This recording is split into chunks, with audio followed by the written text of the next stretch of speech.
Alors, oui, on continue notre série. Dieu est favorablement disposé à notre égard. Puis il faut rajouter un mot aujourd'hui. Bien, hein? Bien. Bien disposé à notre égard. Et puis, c'est une série pour ceux qui se joindraient à nous pour la première fois. C'est une série qu'on a entrepris il y a plusieurs mois. Et puis, ben, c'est ça, on explore ce thème-là, le fait que Dieu est favorablement disposé à notre égard. La dernière fois, je vous ai dit que j'allais être un petit peu technique, là. Puis on m'a dit que ce n'était pas si technique. Alors j'ai dit, tiens, on va en mettre un peu plus aujourd'hui. Voir jusqu'où je peux me rendre. Mais des fois, j'avoue franchement que des fois, il y a une approche un petit peu plus technique, on dirait exégétique des Écritures, qui nous permet, à mon sens, à moi, de mieux comprendre le texte des Écritures. N'est-ce pas? Nous disons l'Écriture seule, hein, et les révélations de Dieu, bien, il y a la création aussi, mais l'Écriture seule pour nous servir de guide dans notre connaissance de Dieu. Alors, il faut bien la comprendre. Puis des fois, il y a des petites questions techniques qui nous aident vraiment à comprendre. Puis ce matin, on va en faire, on va regarder un autre aspect technique. Oui. Donc, Dieu est favorablement disposé à notre égard, envers moi, envers vous, envers toi. Si Dieu est favorablement bien disposé envers moi, est-ce que ça signifie que j'aurai jamais de problème? Que faire? Que faire des tempêtes dans notre vie? Hein? Et pour explorer cette question-là, bien, j'aimerais qu'on regarde ensemble ce matin le psaume 107. Donc, avant de lire quelques sections du psaume 107, je vais donner quelques mots d'explication sur les psaumes. Les psaumes, bien, vous savez probablement, ce sont des poèmes. C'est de la poésie, les psaumes. Contrairement aux épîtres de Paul, qui sont plus des écrits logiques. Et les évangiles, qui sont des histoires, on appelle ça des récits, enfin, oui, des écrits narratifs. Hein? On raconte une histoire. Bien, les psaumes, c'est de la poésie. Une poésie qui était lue ou chantée par les croyants de l'Israël ancien.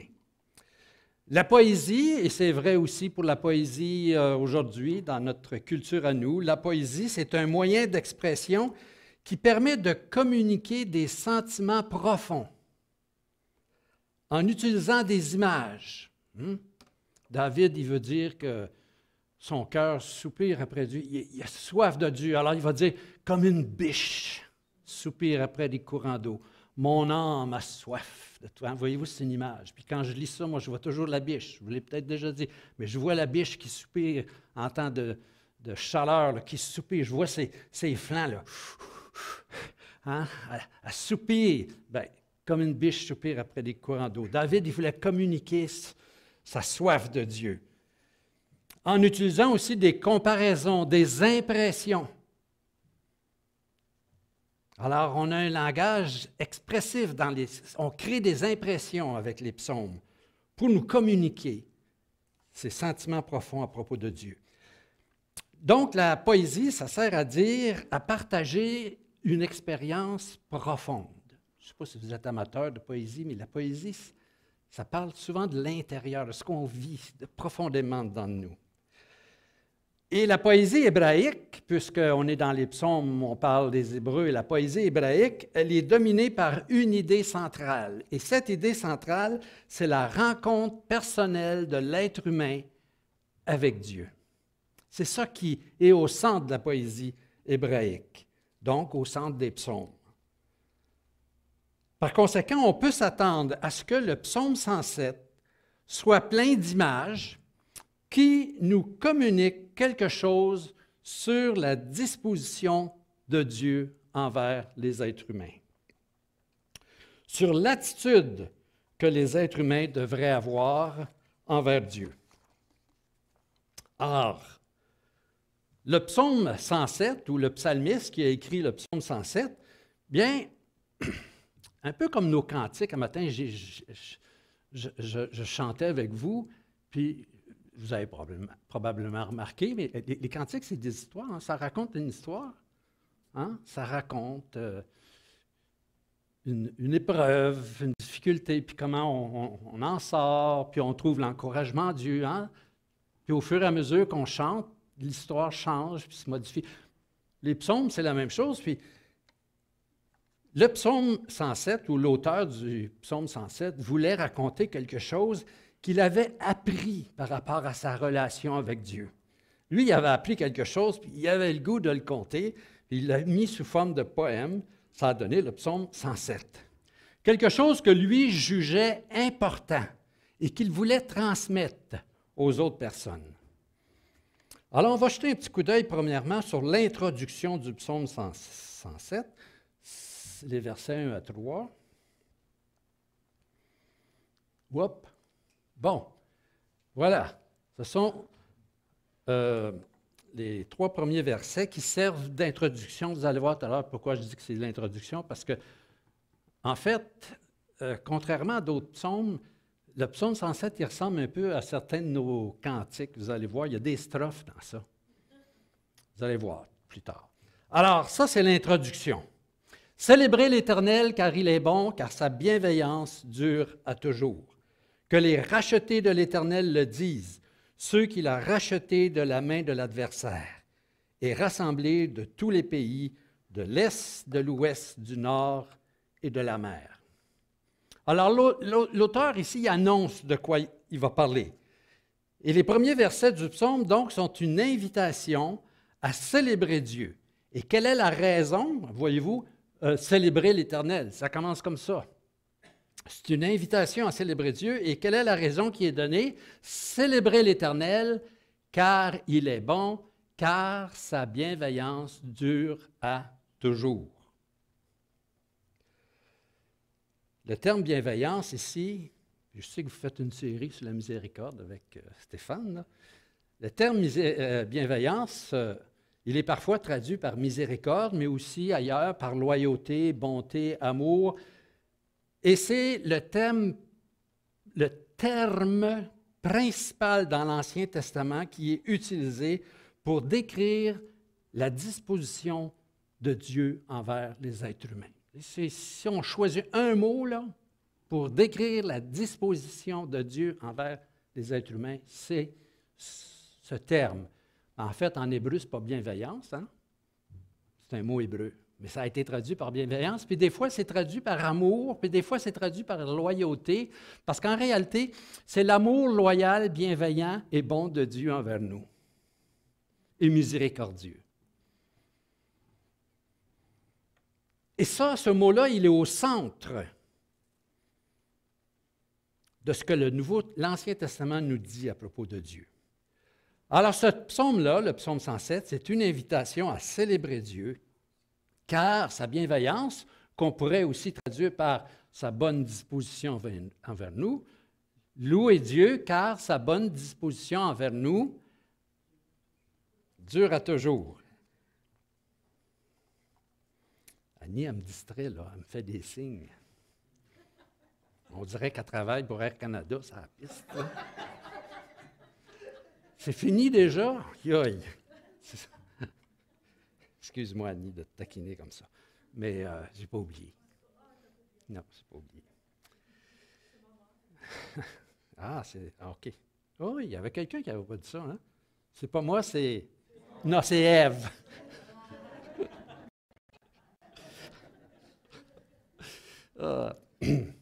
Maintenant, qui est invité à célébrer? Hein? Louer Dieu, car sa miséricorde dure à toujours, sa bienveillance dure à toujours. Mais qui? Bien, ce sont les rachetés. Que les rachetés de l'Éternel le disent, ceux qu'il a rachetés de la main de l'adversaire. Alors, ceux qui sont invités, c'est les personnes qui ont été rachetées de l'Éternel, rachetées de la main de l'adversaire. Un mot sur adversaire, ce mot-là, il apparaît 4 autres fois dans le psaume, puis il est traduit par adversité. Parce que des fois, quand c'était une personne, on disait c'est l'adversaire, mais ce même mot-là, il est utilisé pour parler de l'adversité. Puis ailleurs, dans le psaume, la délivrance dans les questions, ce n'est pas la délivrance d'une personne, là, qui nous accable ou qui nous assaille, mais c'est la délivrance de l'adversité, des problèmes qu'on a. On va voir ça dans le psaume. Alors, ceux qu'il a rachetés, que les rachetés de l'Éternel le disent, ceux qu'il a rachetés de l'adversité. Voilà comment on pourrait traduire le psaume, je l'ai ici. Ou ce verset-là, ceux qu'il a délivrés de l'emprise de l'adversité ou de l'emprise de la détresse. Et puis, en fait, le verset précédent disait ceux qu'il a rachetés de la main de l'adversaire. Hein? Encore là, le mot main, je vous ai dit que les psaumes utilisent des images. Bon, on dit ça encore aujourd'hui. Il faut l'arracher de la main de tel, ça veut dire pas de ses mains vraiment, mais de l'emprise, du pouvoir. Ils sont pris entre les mains d'un dictateur. Hein? C'est son pouvoir. Alors, c'est de ça dont il est question ici, c'est de l'emprise de la détresse. Et je dois vous dire honnêtement que je préfère cette traduction-là, c'est-à-dire emprise de l'adversité plutôt que de l'adversaire, pour la simple raison que on rencontre souvent des situations difficiles qui n'ont pas nécessairement affaire à un adversaire, mais on se trouve dans des difficultés, dans l'adversité, et Dieu veut nous en délivrer. Et il y a un autre thème que je veux regarder avec vous. Pas ça, non, en fait, et rassemblés de tous les pays, n'est-ce pas? Alors, les rachetés de l'Éternel, ceux qu'il a rachetés de la main de l'adversaire, et rassemblés de tous les pays, de l'Est et de l'Ouest, du Nord et de la mer. De l'Est et de l'Ouest, encore là, c'est une figure de style. On appelle ça une figure synthétique bipolaire. Bipolaire, deux pôles, l'Est, l'Ouest. Jésus disait ça aussi, « Je suis l'alpha et l'oméga », puis tout ce qui est entre les deux. Alors, quand on dit l'Est et l'Ouest, Dieu a délivré les gens de l'Est et de l'Ouest de partout, de n'importe où, de toute situation. C'est global. Le ciel et la terre. Hein? Que tout ce qui est dans le ciel et sur la terre loue l'Éternel. Alors, c'est pour dire tout. Alors, c'est employé souvent dans les Écritures, ce genre de figure-là. Donc, si on résume l'introduction au psaume, c'est une invitation à célébrer Dieu, dont la bienveillance, la bonne disposition envers nous dure à toujours, parce que Dieu nous délivre de l'adversité sous toutes ses formes. C'est ce que l'auteur du psaume avait appris, puis c'est ça qu'il veut communiquer. Ce psaume-là, je vous l'ai dit tout à l'heure, il a une structure bien définie. Quand l'auteur du psaume s'est assis, là, il a probablement fait plusieurs versions de ce psaume-là, puis il l'a corrigé. Parce que ce psaume-là, il y a une structure bien précise. Un petit peu encore là comme nos cantiques. Gilles Vigneault, là, quand il écrit « Mon pays, ce n'est pas un pays », il n'a pas... il a écrit. C'est un poème, ça aussi. Puis le lendemain, il a regardé ça, il a dit « Ici, on va changer ça ». Et puis, c'est comme ça. Bon, l'auteur du psaume, il a donné une structure à son psaume. Un peu comme nos poèmes ou nos cantiques que l'on chante aujourd'hui. Et je vais vous donner une brève introduction rapide à cette structure-là pour qu'on puisse comprendre le message qui est donné dans le psaume. Et c'est là qu'Annie intervient. Go! Je vous ai fait un plan du psaume. Parce que pour certaines personnes, ça peut vous aider, il y en a qui aiment ça, là, ça peut vous aider à suivre. Puis s'il y en a qui n'aiment pas ça, parce que ce genre de choses-là, bien regardez, chez vous, mettez ça dans le bac à récupération, là. Et puis, mais peut-être, je me suis dit, peut-être ce matin, il y en a que ça va aider à suivre. Il y en a qui aiment ça, il y en a qui n'aiment pas ça. Chez nous, là, moi, j'aime beaucoup les fruits de mer. Mon épouse, elle n'aime pas du tout les fruits de mer, mais on s'aime quand même l'un l'autre. Alors ici, il y en a des fois qui aiment les choses un peu plus techniques, puis il y en a qui n'aiment pas ça. Mais on s'aime. On s'aime. Alors, pour gagner du temps, donc, je vous ai distribué cette feuille-là. En fait, Annie et Stéphane vous la distribuent, je l'ai préparée. Puis regardez, ce que vous avez sur la feuille, là, sur la diapositive, c'est un résumé de ce que vous avez. Attendez une minute. Ce qu'il y a sur la diapositive, c'est un résumé de ce que vous avez sur la feuille qui est en train d'être distribuée. Le psaume, il est composé comme ça. Vous avez une introduction qu'on vient de regarder. Et puis après, vous avez 4 exemples. Il y a 4 strophes, un petit peu comme quand on chante « Quel ami fidèle et tendre nous avons en Jésus-Christ, toujours prêt à nous entendre. » Et puis l'autre strophe a dit « Quel ami fidèle et tendre nous avons en Jésus-Christ, toujours prêt à nous apprendre, à nous comprendre, défendre. Hein? » Même chose ici, on a 4 strophes. La première, versets 4 à 9, la deuxième, 10 à 16, 17 à 22 et 23 à 32. Ce sont 4 exemples de délivrance d'une forme d'adversité. Puis à la fin, on a une conclusion dans laquelle on parle du fait que Dieu renverse les situations humaines. Vous regarderez ça chez vous, puisque vous avez le plan entre les mains maintenant, ceux que ça intéresse, vous regarderez ça chez vous. On a donc une structure avec une introduction, une partie centrale qui est composée de 4 couplets, 4 strophes, et une conclusion. Et en plus de ça, chacune des parties centrales, A, B, C, D, est composée avec une structure particulière. C'est-à-dire, c'est toujours la même forme, la même structure qui revient. Je vous donne un exemple. Écoutez bien. Je pense que ça va apparaître là, quand je vais presser sur le bouton. Les versets 6, 13, 19 et 28. Regardez bien. Dans leur détresse, ils crièrent à l'Éternel et il les délivra de toute leur détresse. Verset 13. Dans leur détresse, ils crièrent à l'Éternel et il les délivra de toute leur détresse. Verset 19. Dans leur détresse, ils crièrent à l'Éternel et il les sauva de leur angoisse. Voilà, une petite variation ici. Fait comme Gilles Vigneault. Mon pays, ce n'est pas un pays, c'est l'hiver. Mais à un moment donné, il dit dans sa chanson, mon pays, ce n'est pas un pays, c'est un pays à l'envers. Hein? Il fait une petite variation. L'auteur, il fait ici une variation ici.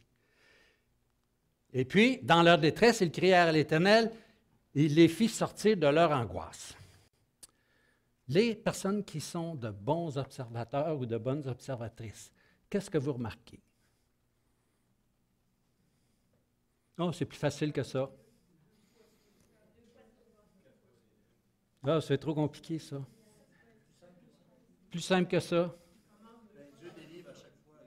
C'est pareil. C'est pareil, il se répète.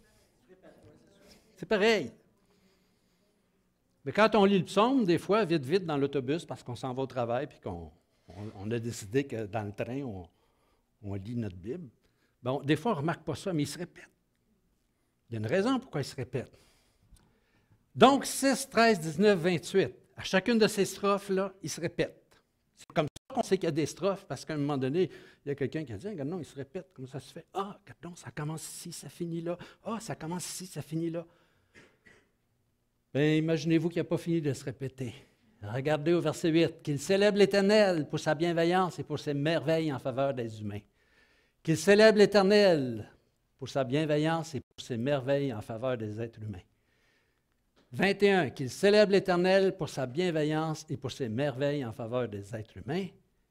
Et 31. Qu'il célèbre l'Éternel pour sa bienveillance et pour ses merveilles en faveur des humains. Pour ceux qui sont observateurs, observatrices, là, je vous donne. Qu'est-ce que vous remarquez? Hey, vous êtes bon, vous êtes vraiment bon dans l'observation. C'est pareil. C'est pareil. Je vous ai dit hein, que mon épouse, elle répond jamais à mes questions. Hein? Elle me le dit souvent. Toi, je ne réponds pas à tes questions. Des fois, on déjeune, puis je pose des questions. Elle dit, je ne réponds pas à des questions, c'est toujours des pièges. Non, c'est pour l'éduquer. Non, mais écoutez, elle aussi, elle m'éduque, elle m'a appris beaucoup de choses. Je ne dis pas qu'elle n'est pas éduquée, là. C'est pour partager l'un l'autre ce que nous savons, nous aider à progresser. Voyez-vous? Alors, ce qu'on remarque, c'est dans chacune de ces strophes-là, il y a au moins 2 phrases qui se répètent. Le reste ne se répète pas. Alors, on va regarder ce que c'est que le reste. C'est comme s'il y avait une espèce de noyau dans chacune de ces strophes-là.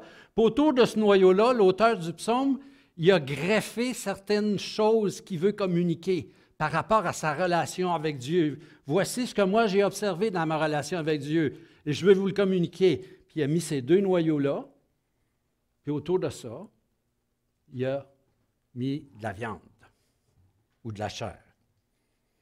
Donc, commençons par la première strophe.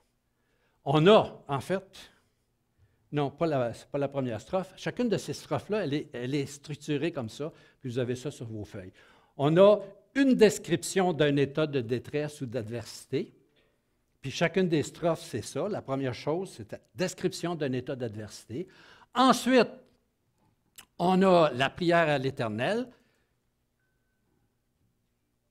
Dans leur détresse, ils crièrent à l'Éternel. C'est ça qui se répète. Ensuite, on a une partie de réponse de Dieu. Puis ensuite, on a une exhortation qui était qu'il célèbre l'Éternel pour sa bienveillance et pour ses merveilles en faveur des êtres humains. Une exhortation à la louange, puis parfois, il nous donne la raison. Donc, commençons avec la première strophe, une fois qu'on connaît la structure. Voici comment il commence. En premier, on avait dit description d'un état de détresse. Alors, dans la première strophe, quel est l'état de détresse que l'on rencontre? Ils erraient dans le désert, en chemin sur une terre aride. Ils ne trouvaient pas de ville habitable. Ils souffraient de la faim et de la soif. Leur âme était abattue. Alors, voyez-vous, ils sont dans une situation difficile, ces gens-là. Là. Qu'est-ce que ce psaume-là nous dit, ou qu'est-ce que cette strophe-là nous dit? Bien, ce sont des gens qui sont dans une détresse, c'est-à-dire, ils errent dans le désert. Ils sont sur une terre aride. Ils ne trouvent pas de ville où habiter. Ils sont errants. Ils n'ont pas de place où habiter. Ils souffrent de la faim et de la soif, et leur âme est abattue. Ça, c'est l'état d'adversité dans lequel ils se trouvent. Que faire dans une situation? Bien, c'est là que le premier noyau apparaît. Dans leur détresse, ils crièrent à l'Éternel. Et il les délivra, ça c'est la réponse de Dieu, il les délivra de leur angoisse, il les conduisit par le droit chemin pour qu'ils aillent vers une ville habitable. Et puis finalement, on a l'exhortation à la louange, qu'il célèbre l'Éternel pour sa bienveillance et pour ses merveilles en faveur des êtres humains. Et puis, car il a la raison, car il a rassasié l'âme avide, il a comblé de bien l'âme affamée. Ah, il y a un petit bouton. Bon, regardez, ils erraient dans le désert, ils souffraient de la faim et de la soif, ils ont prié Dieu, Dieu les a délivrés de leur angoisse, il les a conduits par le chemin, un chemin droit, parce qu'ils erraient, voyez-vous, pour qu'ils aillent dans une ville habitable, parce qu'ils ne trouvaient pas de ville habitable. Et puis, il a rassasié leur âme, qui avait faim et soif, leur âme était abattue, il les a comblés de bien. Voyez-vous la correspondance entre la réponse de Dieu et les besoins des êtres humains? Oui. Ben, tu viens d'en poser une, là? Oui, c'est ça. Je te la demande. Ouais. Tu peux en poser une deuxième. Les versets 4-5, tu les prends dans le sens littéral ou tu les prends dans le sens spirituel? Il peut être dans les deux. Oui, c'est de la poésie. OK? C'est de la poésie, les psaumes. Alors, des fois, dans les psaumes, oui, ça va être littéral, c'est ça qui est arrivé, mais ce littéral-là, on peut aussi le prendre dans un sens spirituel, dans le sens où on peut l'appliquer à toutes sortes de situations. OK? Puis les deux sont vrais. Ce qui arrive souvent dans les psaumes, les deux peuvent être vrais. OK? Bon, voilà pour la première strophe. Maintenant, j'ai une question. Pour quelle raison se trouvait-il dans la détresse? Faites attention, je vous ai dit, mon épouse ne répond pas à mes questions, parce qu'elle dit c'est toujours des questions pièges.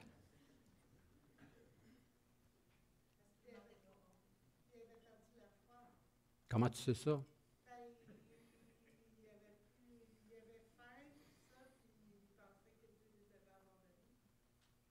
Tu marqué ça? Comme je disais à mes étudiants, quand je pose une question sur le texte biblique, répondez ce qui est écrit dans le texte biblique. C'est correct parce qu'on fait, on fait tout ça. Mais souvent, on ajoute un petit peu, là, parce qu'on connaît plus que le psaume 107. Alors, on va puiser ailleurs. Oui. Oui, mais ils erraient. Pourquoi ils étaient dans la détresse? Ça fait partie de leur détresse, errer. C'est où c'est dit ça, Guylaine? Où c'est dit? En fait, là, regardez, là, vous allez dire, Francine a donc raison pour ne pas répondre à ces questions. Oui. Bien, elle fréquente, elle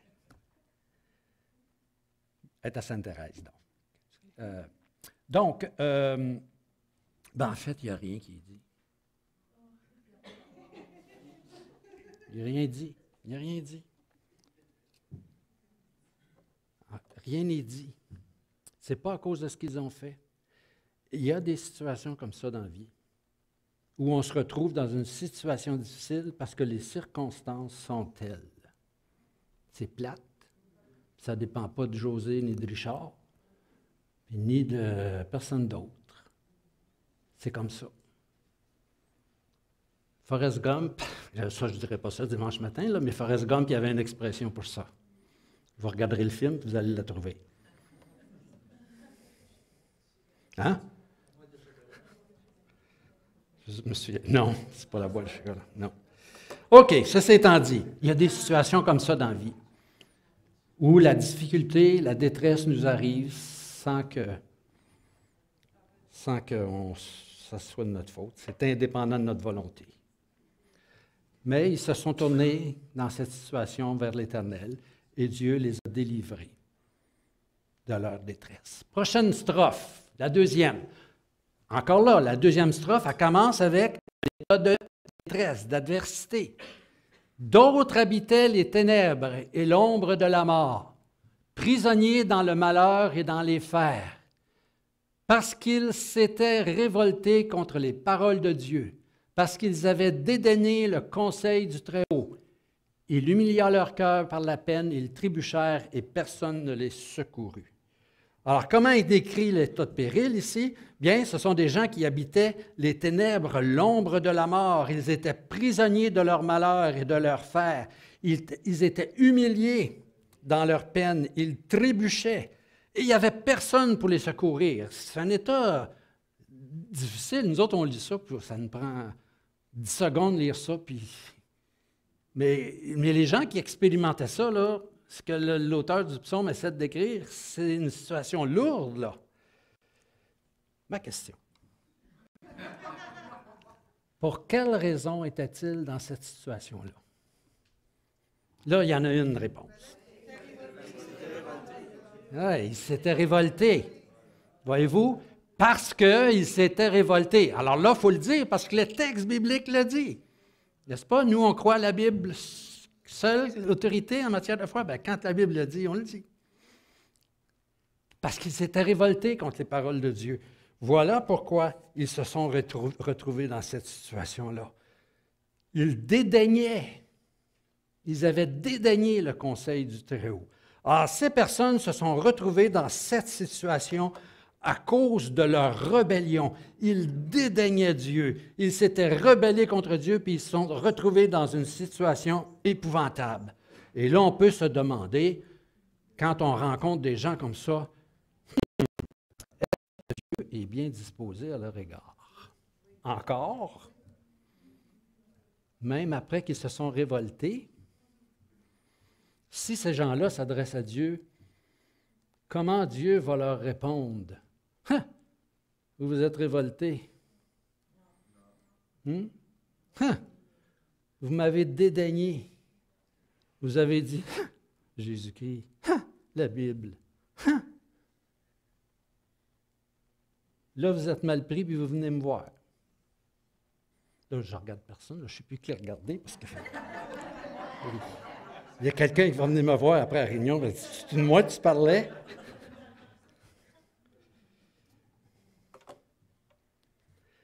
Non, ces gens-là, bien, qu'est-ce qu'ils ont fait? l'auteur du psaume nous dit que ces gens-là se sont tournés vers Dieu. Dans leur détresse, ils crièrent à l'Éternel. C'est un peu pâle, hein, mais le voyez-vous? Oui? OK. Dans leur détresse, ils crièrent à l'Éternel. Malgré leur rébellion initiale, malgré le fait qu'ils avaient dédaigné Dieu, ils se sont tournés vers Dieu parce qu'ils étaient mal pris. Je me souviens quand avant de me convertir, jeune adulte, comme tous les Québécois, la plupart des Québécois de mon époque, la Révolution tranquille, j'avais rejeté la religion et j'avais jeté le bébé avec l'eau sale. Puis là, j'étais un peu fanfaron, puis devant mes amis, pour me faire faim, là, quand il pleuvait, là, je levais ma main au ciel. Puis là, je ne peux pas vous dire, là, matin, ce que je disais. Mais je maudissais Dieu. Et pourtant, Dieu est venu me chercher quand je me suis adressé à lui. Sans reproche. Il n'a pas dit, il était temps. Sans reproche. Il m'a accueilli. Et c'est ce qu'il fait ici. Il les sauva de leur angoisse, il les fit sortir des ténèbres, parce qu'ils étaient dans les ténèbres, rappelez-vous. Ténèbres. Il les fit sortir des ténèbres et de l'ombre de la mort, et il rompit leurs liens. Il ne les a pas conduits dans une ville, parce que ce n'était pas ça leur besoin. Leur besoin, c'était qu'ils étaient pris dans leur révolte, puis dans les ténèbres dans lesquelles ils s'étaient enchaînés eux-mêmes, et Dieu les en délivre de cette mort et de ces ténèbres. Qu'ils célèbrent l'Éternel pour sa bienveillance et pour ses merveilles en faveur des êtres humains, car il a brisé les portes de bronze, il a rompu les verrous de fer. Donc, la première situation, ces gens-là se sont retrouvés là un peu parce qu'ils étaient vivants. Ça arrive. La deuxième situation, là, ils étaient révoltés contre Dieu, ils blasphémaient, puis ils se retrouvent dans la détresse. Mais eux autres, ils crient à l'Éternel comme les premiers, puis Dieu les délivre. Troisième situation, les insensés, par leur conduite, toujours la première partie, c'est, pour voir s'il y en a qui ont appris leur leçon, la première partie de la strophe, c'est la situation de détresse. C'est ça que l'auteur du psaume décrit. Les insensés, par leur conduite criminelle et par leur faute, s'étaient rendus malheureux. Leur gosier avait en horreur toute nourriture, ils touchaient aux portes de la mort, oui. Voyez-vous leur état de détresse, ils étaient malheureux, ils avaient en horreur toute nourriture, là. Il y en avait, là, l'angoisse leur... Il n'y avait plus faim. Il n'y avait plus faim, ils touchaient aux portes de la mort, ils étaient dans la détresse. Ma question, pour quelle raison? Leur conduite criminelle, leur faute. Écoutez bien, là, ces gens-là se trouvaient dans une situation épouvantable. Ils avaient horreur de la nourriture. Ils étaient malheureux. Ils touchaient aux portes de la mort et c'était de leur faute. Ils avaient choisi de marcher ce chemin-là. Puis ce chemin-là les a conduits là. Mais à un moment donné, ils ont dit, il n'y a plus d'espoir pour nous autres. Il reste juste une affaire à faire. Dans leur détresse, ils crièrent à l'Éternel. Et qu'est-ce que Dieu a fait? Il les sauva de leur angoisse, il envoya sa parole et les guérit. Il les délivra de la fosse. Ils s'en allaient vers la mort, aux portes de la mort, et Dieu les délivre. Il leur envoie sa parole et il les guérit. Donc, leur détresse était la conséquence de leurs actions.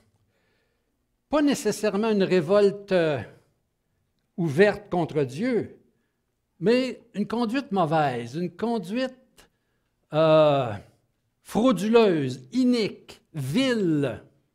Ces gens-là avaient décidé de marcher, nous on dirait, ils marchaient dans le péché. C'est une expression qu'on utilise pour couvrir, là, pour dire, hey, lui, il marche dans le péché. Ou elle. C'est ça. Ils avaient choisi ça. Puis ils se sont trouvés là. Et pourtant, Dieu les a délivrés. Voyez-vous, malgré le fait qu'ils avaient fait le mauvais choix de vivre une vie qui s'opposaient à Dieu, non pas dans une révolte volontaire ou ouverte, agressive, mais dans un style de vie qui était à l'opposé de ce que Dieu souhaitait, malgré ça, il y a toujours une option, l'option de se tourner vers Dieu pour qu'il nous délivre de notre. Alors, quand ils ont prié, qu'a fait Dieu? Bien, Dieu les a guéris et les a délivrés de la fosse. Et là, bien, on a l'exhortation qu'ils célèbrent l'Éternel pour sa bienveillance et pour ses merveilles en faveur des êtres humains, qu'ils offrent des sacrifices de reconnaissance et qu'ils redisent ses œuvres avec des cris de joie. Puis ça va être la même chose dans la prochaine strophe, mais là, je vais le dire tout de suite.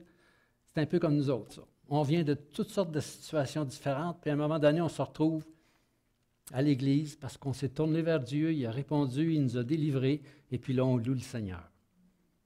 Un matin, là, je regardais José. Là.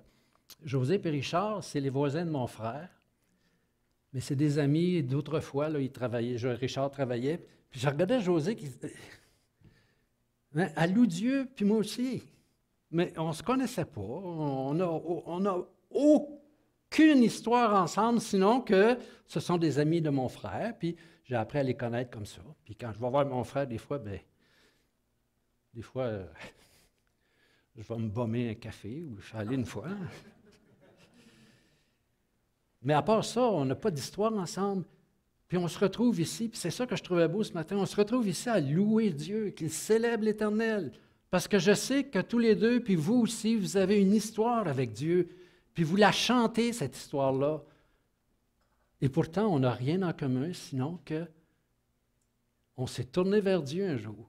Il nous a délivrés de notre détresse. Et aujourd'hui, on le loue. Quatrième strophe. Quatrième strophe. Celle-là est plus longue. Ceux qui voyageaient. Attendez une minute que je la trouve. Là. Ah. OK. Ceux qui voyageaient sur la mer dans les navires et qui faisaient des affaires sur les grandes eaux. Ceux-là virent les œuvres de l'Éternel et ses merveilles dans les bas-fonds. Il parla et fit lever un vent de tempête qui souleva les flots. Il montait vers les cieux et il descendait dans les abîmes. Leur âme se fondait dans le malheur. Saisis de vertige, ils chancelaient comme un homme ivre, et toute leur sagesse était engloutie. Voyez-vous comment il décrit l'état de péril ici? Ils voyageaient sur la mer, faisaient des affaires, puis là, Dieu a envoyé une tempête, puis les flots se sont soulevés. Pouvez-vous voir ça, là? Ça monte, là, puis ça descend, puis ils sont sur le bateau, puis c'était pas des gros bateaux, là. Hein? J'ai un ami qui a fait une croisière un jour, puis il me dit, c'est tellement gros ces bateaux-là, il dit, on est en train de manger quand on est parti, puis on ne s'en est même pas aperçu. Et les petits bateaux qu'il y avait dans ce temps-là, là, quand il pognait une vague, quand il arrivait une vague, ça montait, ça descendait. Ils étaient comme des hommes ivres, c'est dit.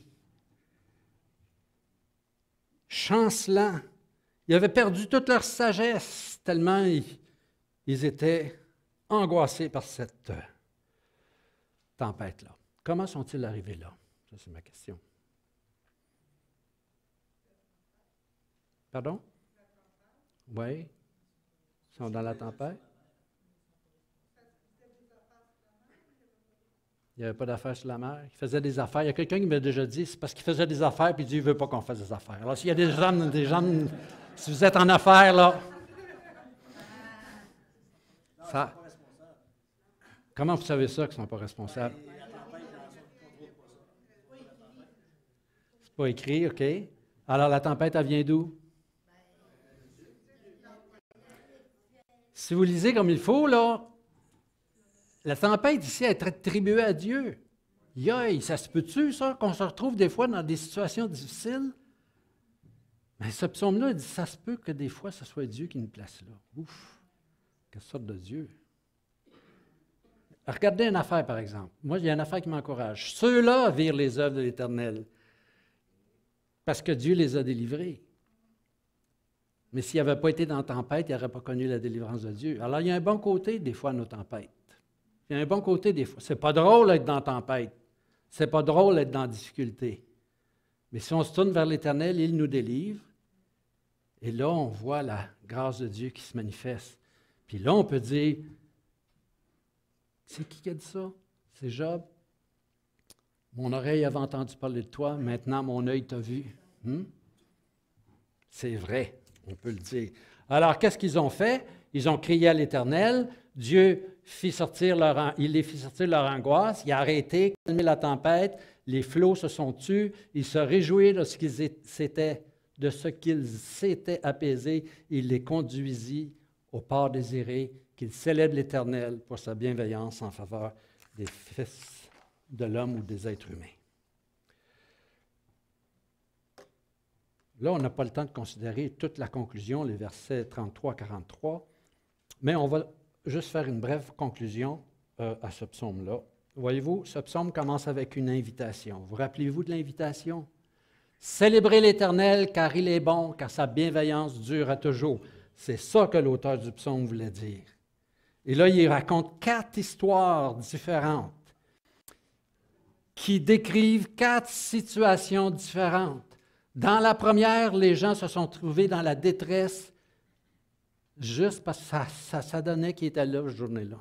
Ça leur a tombé sur eux comme le ciel tombe sur la tête d'un Gaulois. Hein? Vous savez, les Gaulois, la chose qu'ils craignaient le plus, c'est que le ciel leur tombe sur la tête. C'est ma culture d'Astérix.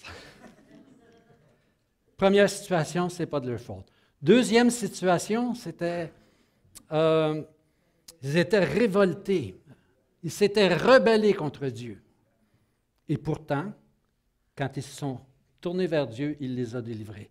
La troisième situation que le psalmiste nous présente, c'est des gens qui avaient une mauvaise conduite, qui avaient choisi de vivre à l'encontre de ce que Dieu leur avait appris. Ils se sont trouvés dans le trouble à cause de ça. Leur vie était devenue terrible et ils se sont tournés vers Dieu. Et Dieu était bien disposé à leur égard. Il les a délivrés de leur angoisse. Et la quatrième situation, bien, il y a des situations, des fois, la quatrième situation, bien, c'est une situation difficile qui semble attribuable à Dieu, selon le psaume. Quoi faire dans une situation comme ça? Bien, on se tourne vers Dieu. Peu importe la situation de détresse, Dieu veut nous délivrer. Et le psaume se termine sur une invitation que celui qui est sage prenne garde à ces choses et comprenne les actes bienveillants de l'Éternel, les actes de compassion, comprenne que les actions bien disposées de Dieu à notre égard, bien que ces personnes-là les comprennent. Alors, ce que ça veut dire, c'est que celui qui est sage prenne garde à ces choses et discerne, comprenne que Dieu est bien disposé envers nous et qu'on peut se tourner vers lui en toutes circonstances. Voilà ce que le psaume 107 nous dit. Des fois, il y a des circonstances, parce que quand on lit le psaume 107, ça prend 7 minutes lire le psaume 107, 8. On est délivré 4 fois, il me semble. Hein? Dieu, il répond vite. Des fois, ça prend plus de temps que ça. Hein? Des fois, ça prend une journée, 2 jours, des mois. Hein? Ça ne veut pas dire que Dieu ne répond pas, puis qu'il n'est pas capable, puis qu'il ne nous entend pas, puis qu'il est mal disposé envers nous. Ça veut dire que Dieu s'attend à ce qu'on lui fasse confiance. Lui, il va nous délivrer pour notre bien en son temps. Et ça, on va en parler dans des prochaines situations ou dans de prochaines rencontres. Que Dieu vous bénisse et puis qu'il vous apprenne à lui faire confiance, sachant qu'il est bien disposé envers nous.